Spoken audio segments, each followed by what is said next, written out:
Namaste. Welcome to the online platform of Samvidhan Career Academy, વિકલ્પ Kotwal mobile application and સંવિધાન publications. Current અફેર્સના વધુ એક guidance સેશનમાં આપનું સ્વાગત છે. કરંટ અફેર્સ ન્યૂઝપેપર્સની મદદથી જ થવું જોઈએ, બીજી કોઈ રીતે નહીં. કરંટ અફેર્સ એટલે ન્યૂઝપેપર્સનું એનાલિસિસ, પણ આ કરવું કેવી રીતે, ખાસ તો ઇંગ્લિશ ન્યૂઝપેપર્સનું એનાલિસિસ કેવી રીતે કરવું, એ જ આપણે આ વિડીયો સેશન્સમાં શીખી રહ્યા છીએ. અલગ અલગ વિડીયો સેશન્સમાં ન્યૂઝપેપર્સના આર્ટિકલ્સ લઈ લઈને આપણે એનું એનાલિસિસ કરવાનું શીખી રહ્યા છીએ. 3-4 દિવસ પહેલાં આપણે એક વિડીયો સેશન કર્યો હતો કે જેમાં જીડીપી, ગ્રોસ ડોમેસ્ટિક પ્રોડક્ટ, એના માટે ભારત સરકાર દ્વારા તાજેતરમાં એક નવી સિરીઝ લોન્ચ કરવામાં આવી છે 2022-23ના બેઝ યર સાથે. જીડીપીના આંકડાઓમાં સરકાર દ્વારા ડિસ્ક્રિપન્સીસ બતાવવામાં આવતી હોય છે. ડિસ્ક્રિપન્સીસ કે જેને ગુજરાતીમાં આપણે વિસંગતતાઓ કહીશું. આ ડિસ્ક્રિપન્સીસ શું હોય છે? અને ડિસ્ક્રિપન્સીસ જો હોય છે તો એની આપણી રાષ્ટ્રીય આવકની ગણતરી ઉપર કેટલી મોટી અસર પડતી હોય છે, આ વિશેની વાત આપણે વિડીયો સેશનમાં કરી હતી. આશા રાખું છું કે આવા વિડીયો સેશન્સ જોઈને આપને સમજાઈ જ ગયું હશે કે ન્યૂઝપેપર્સની મદદથી કરંટ અફેર્સ કરવું એ એટલું અઘરું નથી. થોડું ઘણું અંગ્રેજી તમને આવડવું જોઈએ ને. દરેક પરીક્ષામાં હવે અંગ્રેજી જરૂરી છે.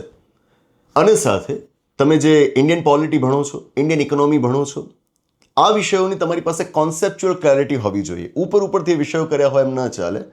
ઊંડાણમાં તમે આ વિષયોને ભણેલા હો, અંગ્રેજી ભાષા ઉપર થોડું ઘણું પ્રભુત્વ હોય, તો પછી ન્યૂઝપેપર્સની મદદથી કરંટ અફેર્સ તૈયાર કરવું ઇટ્સ ફન, બહુ મજા આવે. બરાબર. તો ત્યારે આપણે ઇન્ડિયન ઇકોનોમીના એક સમાચાર લીધા હતા, એનું એનાલિસિસ કર્યું હતું. આવા જ વધુ એક સમાચાર આપણે આજે ઇન્ડિયન પોલિટીના લેવાના છીએ.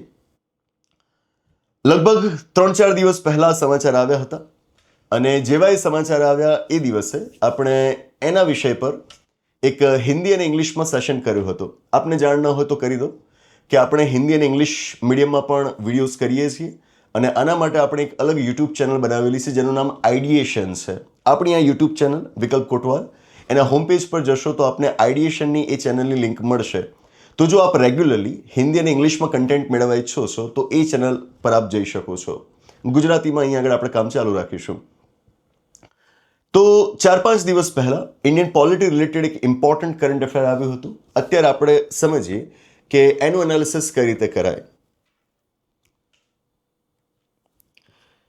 સમાચાર કંઈક આવા હતા, હેડલાઇન હતી એની આવી: Supreme Court strikes down Bihar library take over as manifestly arbitrary.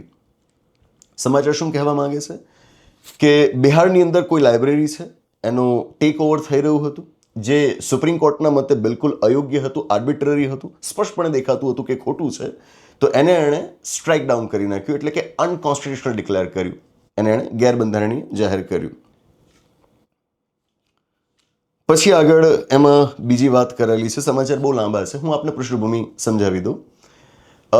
તમે ડૉક્ટર સચ્ચિદાનંદ સિન્હાજીનું નામ સાંભળ્યું હશે, હે ને? કોણ? તો 1946માં જ્યારે આપણી બંધારણ સભા બની અને એની પહેલી બેઠક મળી 9 ડિસેમ્બર 1946ના દિવસે. સભાના કોઈક અધ્યક્ષ તો જોઈએ ને. એ વખતે અધ્યક્ષ હજુ ચૂંટાયા નહોતા, એટલે ડૉક્ટર સચ્ચિદાનંદ સિન્હાજીને આપણે કામચલાઉ ધોરણે બંધારણ સભાના અધ્યક્ષ તરીકે નિમ્યા હતા. આ સચ્ચિદાનંદ સિન્હાજીની વાત છે. લગભગ 1924ના વર્ષમાં એમણે બિહારની અંદર એક લાઇબ્રેરી બંધાવી હતી એમના પત્નીની યાદમાં. એના માટે એમણે એક ટ્રસ્ટ બનાવડાવ્યું હતું અને પોતાના પૈસા પણ એમણે આ લાઇબ્રેરી તૈયાર કરવામાં લગાડ્યા હતા. ત્યાં સુધી કે એમના પુસ્તકો જે છે એ પુસ્તકો પણ એમણે ત્યાં આગળ દાનમાં આપ્યા હતા કે જેથી છોકરાઓ ત્યાં જઈને વાંચી શકે. બહુ સરસ મજાની પ્રવૃત્તિ એમણે શરૂ કરી. તો ઓલમોસ્ટ 100 વર્ષથી આ લાઇબ્રેરી ત્યાં આગળ અસ્તિત્વમાં છે. પણ હવે બનવું એવું કે લગભગ 2015ના વર્ષમાં, વર્ષો જો કે તમારે યાદ રાખવા જરૂરી નથી, હું ખાલી આપને પૃષ્ઠભૂમિ સમજાવી રહ્યો છું. તો લગભગ 2015ના વર્ષમાં બિહાર વિધાનમંડળે, સ્ટેટ લેજિસ્લેચરે એક કાયદો ઘડ્યો આ લાઇબ્રેરીને ટેક ઓવર કરવા માટે. એનું જે ટ્રસ્ટ છે એનું મેનેજમેન્ટ પોતાના હાથમાં લઈ લેવા માટે, લાઇબ્રેરીની પ્રોપર્ટી લઈ લેવા માટે, એના રેક્વિઝિશન માટેનો એમણે કાયદો ઘડ્યો. વિચિત્રતાની વાત એ છે કે આ કાયદાની અંદર જોગવાઈ હતી કે આ લાઇબ્રેરીનો જો ટેક ઓવર સરકાર કરી લેશે તો બદલામાં એ વળતર આપી શકે, કોમ્પન્સેશન આપી શકે. કોમ્પન્સેશન કેટલું? ₹1, મહત્તમ ₹1. બરાબર. ₹1 કોમ્પન્સેશન આવડી મોટી લાઇબ્રેરી માટે. બરાબર, આવું હોય. એટલા માટે હવે આ જે ટેક ઓવર માટેનો કાયદો હતો ને એને સુપ્રીમ કોર્ટમાં પડકારવામાં આવ્યો હતો. જો કે એની પહેલાં એ પટણા હાઈકોર્ટમાં પણ મામલો ચાલ્યો હતો અને પટણા હાઈકોર્ટે પાછો આ કાયદાને યોગ્ય ઠેરવ્યો હતો. બરાબર, હવે જ્યારે મામલો ગયો સુપ્રીમ કોર્ટમાં તો આ સમાચાર ક્યારના છે? યસ, 11 માર્ચના. 11 માર્ચ 2026ના દિવસે આ સમાચાર આવ્યા કે સુપ્રીમ કોર્ટે આ કાયદાને ગેરબંધારણીય જાહેર કર્યો છે. ગેરબંધારણીય કેમ જાહેર કર્યું છે? તો જેમ અગાઉ હેડલાઇનમાં જ આપણે વાંચ્યું, શબ્દ વપરાયો છે આર્બિટ્રરી. અયોગ્ય રીતે તમે આ કાયદો ઘડ્યો છે. તમે કાયદો ઘડો એટલું પર્યાપ્ત નથી. કાયદાઓ યોગ્ય હોવા જોઈએ, વાજબી હોવા જોઈએ, રિઝનેબલ હોવા જોઈએ, આર્બિટ્રરી ન હોવા જોઈએ. હવે તમે આ સમાચાર વાંચશો તો કોઈ કાયદો રિઝનેબલ છે કે નહીં એ આર્બિટ્રરી તો નથી ને. સુપ્રીમ કોર્ટે ચકાસતી હોય, પણ સુપ્રીમ કોર્ટ આજે ચકાસતી હોય એ વાત ક્યાંથી આવી? સુપ્રીમ કોર્ટ પાસે કોઈ કાયદાની યોગ્યતા ચકાસવાની પણ સત્તા હોય એ વાત ક્યાંથી આવી? તો એનું આખું જેનેસિસ આમાં સમજાવવામાં આવ્યું છે. તમે જોઈ શકો છો કે અલગ અલગ કેસીસના નામ લખેલા છે. જેમ કે અહીં આગળ રેડ ફોન્ટ્સમાં તમે જે જોઈ શકો છો, SG Jay Singhani versus union of ઇન્ડિયાનો એક કેસ છે 1967નો. પછી EP Royappa versus state of તમિલનાડુનો કેસ છે 1974નો. આ જે કેસ થયો ને, આજે 1974 વાળો કેસ મેં કહ્યું, એના દ્વારા જ રોયપ્પા ટેસ્ટ એ લોકોએ એસ્ટાબ્લિશ કર્યો હતો કે જેના દ્વારા કોઈ પણ કાયદાનું વાજબીપણું એ લોકો ચકાસતા. અને પછી જે બહુ ફેમસ છે 1978નો case, Maneka Gandhi versus union of India case. મતલબ કે આખું જેનેસિસ બતાવ્યું છે કે સુપ્રીમ કોર્ટને કોઈ કાયદાની યોગ્યતા ચકાસવાની સત્તાઓ મળેલી છે, એના માટેના જૂના ચુકાદાઓ કયા, તો એ બધા ચુકાદાઓના નામ અહીંયા આગળ દર્શાવેલા છે. અને આના આધાર ઉપર એ સમજાવવામાં આવ્યું છે કે કોઈ કાયદો બને એ વાજબી છે કે નહીં એને ચકાસવા માટે, આર્બિટ્રરી તો નથી ને, એ ચકાસવા માટેનો જે ટેસ્ટ છે એ અનુચ્છેદ 14થી નક્કી થાય છે. બંધારણનો અનુચ્છેદ 14 કે જેમાં સમાનતાના બે સિદ્ધાંતો આપેલા છે, કાયદા સમક્ષ સમાનતા અને કાયદાઓનું સમાન રક્ષણ. એનું જ્યુરિસ્પ્રુડન્સ બહુ જૂનું અને બહુ ડિટેલ્ડ છે, આપણે અત્યારે એમાં જવાની જરૂર ન રહે. પણ એક સાદો ખ્યાલ આપણે એવો બનાવી શકીએ કે બંધારણનો જે અનુચ્છેદ 14 છે એની મદદથી સુપ્રીમ કોર્ટ જો ચાહે તો કોઈ કાયદો આર્બિટ્રરી છે કે નહીં એ બાબતનો ટેસ્ટ કરી શકે છે. ઓકે, આ એક બાબત આપણે સમજવા લાયક થઈ આર્ટિકલ 14 વિશે. બીજી, તમે કોઈક લાઇબ્રેરીની પ્રોપર્ટીના રેક્વિઝિશન માટેનો કાયદો બનાવ્યો છે. એક શબ્દ છે એક્વિઝિશન, બીજો શબ્દ છે રેક્વિઝિશન. બરાબર છે. ટેમ્પરરી તમે જ્યારે કોઈકની પ્રોપર્ટી લઈ લેતા હો ને તો એના માટે રેક્વિઝિશન શબ્દ વપરાતો હોય છે, અને પરમેનન્ટલી જો તમે એને લઈ લો છો તેના માટે એક્વિઝિશન શબ્દ વપરાય છે. તો જ્યારે તમે કોઈકની પ્રોપર્ટીને આ રીતે છીનવી લેતા હો, એનું સંપાદન કરી લેતા હો, તો સ્વાભાવિક છે કે આપણે રાઇટ ટુ પ્રોપર્ટી વિશે વાત કરવાની આવે. રાઇટ ટુ પ્રોપર્ટી, સંપત્તિના અધિકાર વિશેનો આપનો જેટલો પણ અભ્યાસ હોય એ બધો જ તમારે હવે આ સમાચાર વાંચતી વખતે, આ આર્ટિકલ વાંચતી વખતે કામે લગાડવાનો. અને એની વાતો તમને આની અંદર જોવા મળશે. જેમ કે સિમ્પલ એક્ઝામ્પલ આપને આપું તો આપ જુઓ સેકન્ડ પેરેગ્રાફમાં second line, while article 300A of the constitution. બરાબર, 300A. હું વિદ્યાર્થીઓને વારંવાર કહેતો રહું છું કે ન્યૂઝપેપર્સ વાંચવાની સ્કિલ એવી કેળવો કે ન્યૂઝપેપર્સ વાંચતા વાંચતા તમને નવી વિગતો તો મળે, કંઈક નવું થયું હોય એ તો જાણવા મળે, ઇંગ્લિશ સુધરે, પરંતુ એની સાથોસાથ તમારા સબ્જેક્ટ્સનું રિવિઝન થાય. કોઈ પણ વિષયને આપણે ઘણો જ રિવાઇઝ કરવો પડે, પછી પરીક્ષામાં આપણને એ યાદ આવી રહે. પણ વિદ્યાર્થીઓની મૂંઝવણ કે સર આટલું બધી વખત અમે રિવિઝન કરીએ કેવી રીતે? ઘણી વખત હું છોકરાઓને સ્પષ્ટ કહું છું કે 10-12 વખત જો તમે રિવિઝન કર્યું હશે તો જ પરીક્ષામાં કંઈક યાદ આવશે. તો છોકરાઓ ગભરાઈ જાય કે 10-12 વખત રિવિઝન કરવું કેવી રીતે, આટલી બધી વખત કેવી રીતે અમે વાંચીએ? તો એનો જવાબ એ છે કે દરેક વખતે એવું નથી હોતું કે તમે પર્ટિક્યુલર સબ્જેક્ટ લઈને બેસો, એના બધા જ પુસ્તકોને 10-12 વખત રિવાઇઝ કરો. દર વખતે એવું ના હોય. વાત એવી છે કે જ્યારે તમે કરંટ અફેર્સ વાંચતા હો ને, કરંટ અફેર્સમાં તમારું જે સ્ટેટિક પોર્શન છે ઇન્ડિયન પોલિટી ઇન્ડિયન ઇકોનોમીનો, એ સ્ટેટિક પોર્શન રિલેટેડ જે કરંટ અફેર્સ છે એ કરંટ અફેર્સ તૈયાર કરતી વખતે સ્ટેટિક પોર્શનને તમારે રિવાઇઝ કરી નાખવાનું. બરાબર છે. જેમ કે લાસ્ટ સેશનની અંદર આપણે જીડીપીના ડેટાની ડિસ્ક્રિપન્સીસની વાત કરી, તો એનું જે કરંટ અફેર હતું એ તો આપણે શીખ્યા, પણ એની સાથે સાથે નેશનલ ઇન્કમને ગણવાની જે અલગ અલગ મેથોડોલોજીસ છે, કઈ મેથડ્સ, તો આપણે વાત કરી હતી પ્રોડક્ટ મેથડ વિશે, વાત કરી હતી આપણે એક્સપેન્ડિચર મેથડ વિશે, વાત કરી હતી આપણે ઇન્કમ મેથડ વિશે. તો એને આપણે રિવાઇઝ કરી લીધું ને, તો આ રિવિઝન જ થયું કહેવાય. એના માટે જરૂર નથી કે ઇન્ડિયન ઇકોનોમીના પુસ્તકો તમે અલગથી લઈને બેસો. આ કરંટ અફેર્સ સાથે રિવિઝન થયું કહેવાય. ઇન્ડિયન પોલિટીમાં પણ એવું જ કરવાનું. પછી 10-12 વખત પુસ્તકો લઈને બેસવાની જરૂર નથી. પુસ્તકો લઈને બેસવાનું હોય એ રિવિઝનવાળું કામ 3-4 વખત હોય, બરાબર, 3-4, કોઈકને વધારે જરૂર પડે તો 5-6 વખત કરી લે, પણ પછી જે રિવિઝન હું ઘણી બધી વખતનું કહેતો હોઉં છું એ આ પ્રકારેનું હોય. કરંટ અફેર્સ વાંચું, એના બેકગ્રાઉન્ડમાં જે સ્ટેટિક પોર્શન છે એને જોઈ લીધું, આમ તમારું કરંટ અફેર્સની સાથોસાથ સ્ટેટિક પોર્શનનું રિવિઝન થતું રહે. તો આર્ટિકલ 300A આપને ખ્યાલ જ હશે કે ભારતના બંધારણમાં મૂળ બંધારણમાં 7 મૂળભૂત અધિકારો આપેલા હતા. એ 7માનો એક છઠ્ઠો મૂળભૂત અધિકાર એ સંપત્તિનો મૂળભૂત અધિકાર હતો, બરાબર છે, કે જે અનુચ્છેદ 30માં આપેલો હતો અને અનુચ્છેદ 31માં આપેલો હતો અને અનુચ્છેદ 31ની સાથે 19(1)Fમાં આપેલો હતો. આર્ટિકલ 19 ક્લોઝ 1 સબ ક્લોઝ Fમાં આપેલો હતો.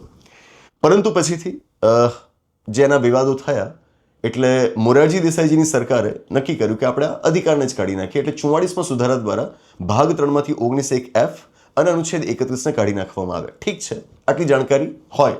હા, ઘણા પાસે 19(1)Fની જાણકારી નથી હોતી, એ ખોટું કહેવાય, બરાબર. આટલું નહીં, આનાથી આગળ વધવાનું. સંપત્તિનો અધિકાર હતો ત્યારે અડચણો કઈ આવતી હતી, મૂળભૂત અધિકાર હતો ત્યારે અડચણો કઈ આવતી હતી. એ અડચણો આવતી હતી એટલે જ તો સંપત્તિના મૂળભૂત અધિકારના તમે અપવાદો તૈયાર કર્યા હતા. અપવાદો જેવા કે 31ની નીચે તમે પહેલા બંધારણીય સુધારા દ્વારા ઉમેરો 31A, પહેલા જ બંધારણીય સુધારા દ્વારા ઉમેરો 31B અને એની સાથે જોડ્યું પરિશિષ્ટ 9. તો તમને 31A, 31B અને પરિશિષ્ટ 9ની ડિબેટ ખબર હોવી જોઈએ. પરિશિષ્ટ 9 વિશે તો બહુ વ્યાપક ગેરમાન્યતાઓ આપણા સમાજમાં ફેલાયેલી છે. 1-2 મહિના પહેલા જ પરિશિષ્ટ 9 વિશેની જે ગેરમાન્યતાઓ છે એને દૂર કરવા માટે આપણે ગોષ્ઠી કરી હતી, આપને યાદ હશે. તો લોકો એવું માને છે કે પરિશિષ્ટ 9માં જે કાયદાઓ મુકાય એની કોઈ ન્યાયિક સમીક્ષા જ ન થઈ શકે, તો એ ખોટી માન્યતાની ન્યાયિક સમીક્ષા થઈ શકે છે. જેને સમજાવવા માટે આપણે વામન રાવ કેસના જજમેન્ટ અને સાથે IR કોયલો કેસના જજમેન્ટની ત્યાં આગળ વાત કરેલી હતી, બરાબર છે. તો જ્યારે આ સમાચાર આવે તો હું 31A ને યાદ કરું છું, 31B ને યાદ કરું છું, પરિશિષ્ટ 9 ને યાદ કરું છું, 31C ને યાદ કરું છું. 31C કે જે 25માં બંધારણીય સુધારા દ્વારા દાખલ કરાયું હતું. 31A અને 31B પહેલા બંધારણીય સુધારા દ્વારા 1951માં દાખલ કરાયા હતા અને 31C એ 1971માં 25માં સુધારા દ્વારા દાખલ કરાયું હતું, કે જેમાં અમુક ચોક્કસ DPSP 39B અને 39Cના DPSPને અનુચ્છેદ 14 અને 19ના મૂળભૂત અધિકારો કરતાં પ્રાધાન્ય અપાયેલું છે અને એ વાતને સુપ્રીમ કોર્ટે પણ માન્ય રાખેલી છે.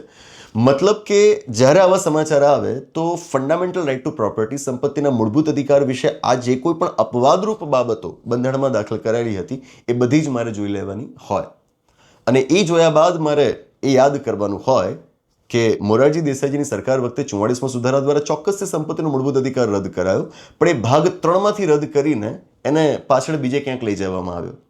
ક્યાં લઈ જવામાં આવ્યો? અનુચ્છેદ 300A માં લઈ જવામાં આવ્યો.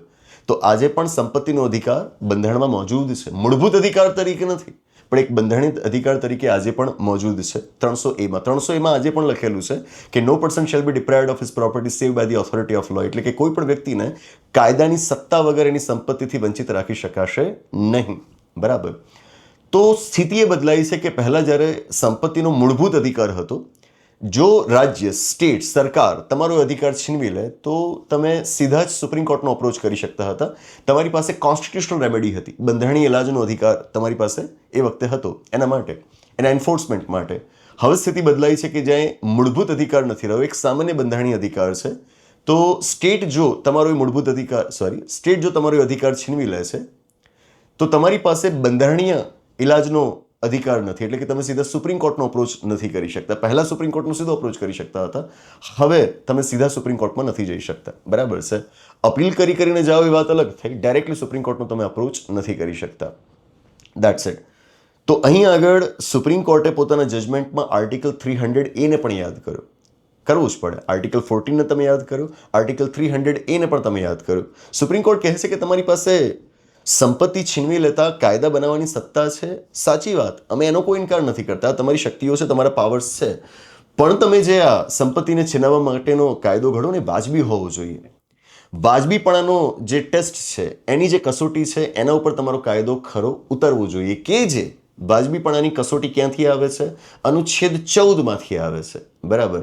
તો અહીં આગળ આર્ટિકલ 14 અને આર્ટિકલ 300A આ બંને અનુચ્છેદોની જોગવાઈઓના અર્થઘટનથી એક સરસ મજાનો કેસ લો આપણી પાસે તૈયાર થયો છે એવું કહેવાય. અને એની વાત કરતાં કરતાં આપણે ઇતિહાસને પણ યાદ કરી શકીએ છીએ, જેમ કે ડૉક્ટર સચ્ચિદાનંદ સિન્હાજીને હમણાં આપણે યાદ કરીએ, બંધારણ સભાની એ વાતોને આપણે યાદ કરી. આમ કરવાનું હોય, આમ એનાલિસિસ કરાય કે જ્યાં એક ખબર આવી એ ખબર શાના વિશે છે જાણીએ, એનું જે સ્ટેટિક પોર્શન અલગ અલગ સબ્જેક્ટ્સમાં છે, હિસ્ટ્રીમાં છે, પોલિટીમાં છે, એ આપણે શોધીએ અને આ બધું ભેગું કરીને રિવિઝન તો કરીએ પણ સાથે નોટ્સ પણ બનાવીએ. બરાબર? આ બધું પાછું એમને યાદ ના રહી જાય. અત્યારે હું બોલી ગયો એટલે તમને એમ થાય કે આ જ રીતે યાદ રહી જાય, તો એવું ના હોય. બરાબર? આ બધું આપણે લખી રાખવું પડે. આપણી નોટ્સ આના માટે હોવી જોઈએ કે જેથી સમયે સમયે આપણે એનું પણ રિવિઝન કરવાનું થાય. That's it. આશા રાખું કે આ બધું એક ઇન્ટરેસ્ટિંગ ટોપિક હતું. એનું કરંટ અફેર કેવી રીતે તૈયાર થાય એની જે મેં સમજ આપવાની કોશિશ કરી, આપને સમજ પડી હશે. બરાબર? આ સિવાય આપને કોઈ બીજા પ્રશ્નો હોય અથવા તો કોઈક એવું કરંટ અફેર હોય કે જે સમજવામાં આપને તકલીફ પડતી હોય તો કોમેન્ટ બોક્સમાં નીચે જણાવશો. ચોક્કસથી પ્રયત્ન કરીશ સમયની અનુકૂળતા પ્રમાણે કે આવું વિડીયો સેશન કરીને એ કરંટ અફેર્સ હું તમને સમજાવું. બરાબર? તો બસ આની સાથે આ સેશન અહીં આગળ પૂરું કરીએ છીએ. આવનારા સેશનમાં પાછી આવી જ કોઈક પરીક્ષાલક્ષી વાત સાથે પાછા મળીશું. આભાર. નમસ્તે.